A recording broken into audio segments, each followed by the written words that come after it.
দেখুন, অনেক ক্ষেত্রে আমাদের মধ্যে হতাশা কাজ করে।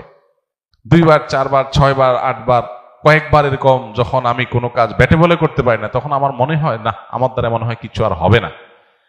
অনেকে লেখে যে দেখেন, আমি জীবনে কোনো কাজে সফল হই না, যেটা করতে চাই হয় তার উল্টাটা। তো আমি বলি, এই যে আপনি প্রশ্ন দিয়েছেন, অনেকেই তো প্রশ্ন দিচ্ছে, সবার প্রশ্ন তো আমি পড়তে পারি না, উত্তর দিতে পারি না। আপনার প্রশ্নটা যে আমার পর্যন্ত আসছে, উত্তর দিতে পারছি, এটা তো একটা সাকসেস। আপনার জীবনে সাকসেস নাই কি বলছে? এরকম ডানে বামে তাকাইলে আপনি দেখবেন বহু সফলতা আপনার জীবনে আছে। তো শয়তান আপনাকে সবসময় কি করে? নিরাশ করে ফেলে, নাই নাই নাই। এটা একটা রোগ।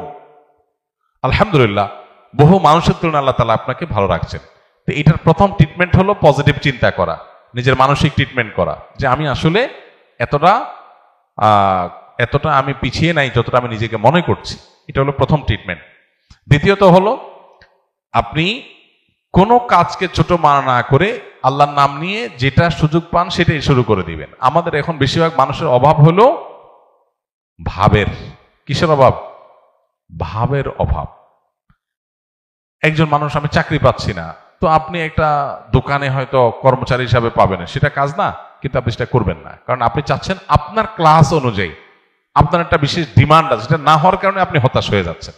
এই জন্য চাহিদাগুলো যত কমাইতে পারে, মানুষ যখন খুব ইজি লাইফ লিড করার চেষ্টা করে, খুব সাধারণভাবে চলার চেষ্টা করে, তখন তার কাছে দুনিয়াটা সব ইজি হয়ে যায়। এই জন্য আমরা নিজেরা অনেক সময় এগুলো কঠিন করে ফেলি। তারপরও আপনার এর বাইরেও কোনো সমস্যা থাকতে পারে, সেজন্য আপনি এভাবে সংক্ষিপ্ত কোনো সেশনের প্রশ্ন উত্তরে না দিয়ে আপনি কোনো আলেমের সাথে দেখা করেন।